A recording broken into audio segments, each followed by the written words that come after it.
a safety technology called pedestrian detection with full auto brake. What this is, it's a brand new technology unique to Volvo that will recognize a pedestrian in front of the vehicle, provide visual and audible warning signals inside the cabin if somebody happens to step out in front of the vehicle unexpectedly. And then if we don't respond to those warning signals, it can bring the vehicle to a complete stop with full auto braking force at speeds of under 22 miles per hour to avoid the collision altogether. It's pretty impressive technology. We actually use a radar monitor, which is in the front of the grille. It's a nice little small black box that protects a radar monitor. That will detect the object in front of the vehicle. Then at the top of the windscreen, right behind the rear view visor, we actually have a camera that scans the horizon looking for the outline of human beings. Once it recognizes the entire outline of a human being, and both the radar and the camera have detected this object, that is a person, that's when the full auto braking can kick in if the driver fails to respond to the signals in time. If the driver reacts with braking, with aggressive steering, with acceleration, then he's in control. This system, or this feature rather, will never kick in. It's only there as a backup when the driver fails to respond to warning signals. So you're saying that you have a dummy within the car, in the car computer system?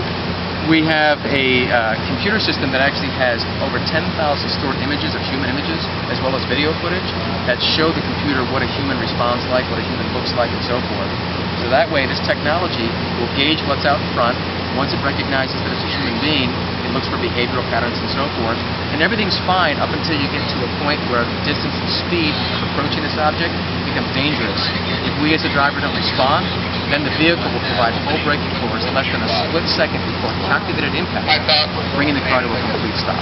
It'll hold the car in place for about a second, and then release the brake right back to us, so we're back in control. Oh, that's pretty neat. Is that the only car with it? Only car in the world that has it right now. There are vehicles out there that have braking technology for other vehicles. We are the only company with technology that will bring the car to a stop for pedestrians.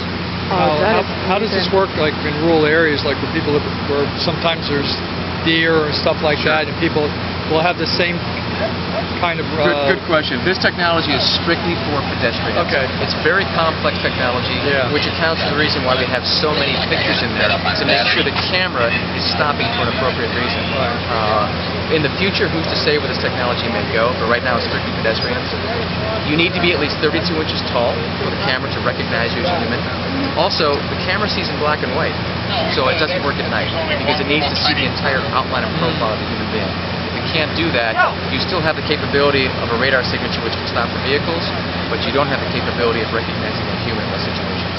Severe weather, anything that hampers the visibility of that camera lens from seeing what's out in front of the vehicle may impact the ability for this to work appropriately. But in most situations, a feature like this can technically save thousands of miles. Absolutely. I mean, even though it may not work 100% of the time, if it works during the day, if it saves one life, it's worth it. Exactly. And you know what we tell people too is this does not replace your responsibility as a driver behind the wheel. This is strictly a feature that provides information to us, giving us information if we happen to be distracted. You are still responsible to be a very responsible driver. No texting.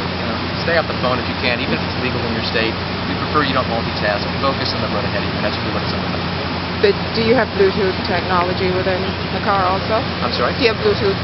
Absolutely. Bluetooth technology is available. It's standard on the vehicle. And it's something that's standard on a lot of cars out there right now. Now, where that goes in the future with government regulation and so forth, who's to say? So we definitely offer all the conveniences that a driver would want, but we also say that these conveniences, features, come with responsibility as well.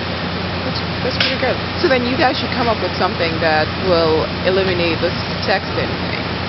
Well, there actually has been talk from a government perspective. I've heard of things where people have toyed about perhaps shutting off certain features when the car is in motion. For example, like a lot of car companies, you have navigation, and you can't operate the navigation while the car is in motion.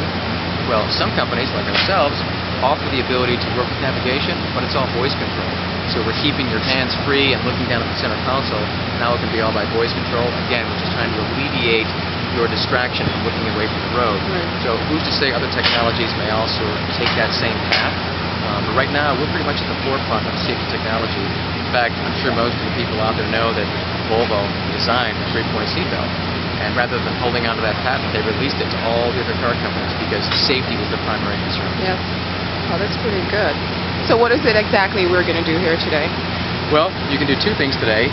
One, you can partake in this demonstration where you can get behind the wheel and you can pretend to be distracted, which means when you get behind the wheel, as you approach our test dummy Bob up here, that means you do not touch the brake, you do not do any heavy acceleration, and you don't do any aggressive steering.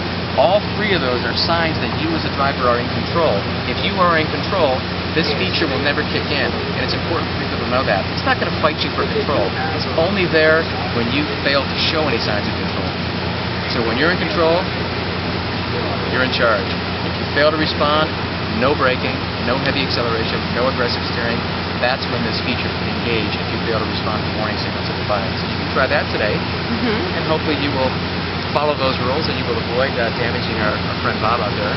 But the exciting part about today is that you actually get to take a car out on the naughty track. We actually have a track made out by professional drivers where you get to see the true performance of this vehicle. So we've talked about safety, but now we're talking about performance. You're getting both in one vehicle, and that's why we call it the naughty Volvo. It's responsible, fun Volvo.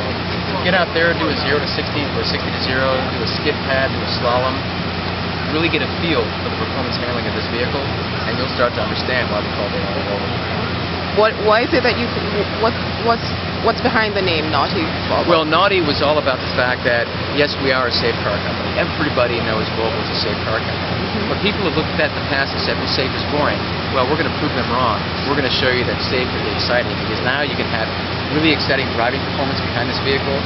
All new re-engineered engine, all new chassis, all new styling, great performance, great price point, great safety, great warranties, everything.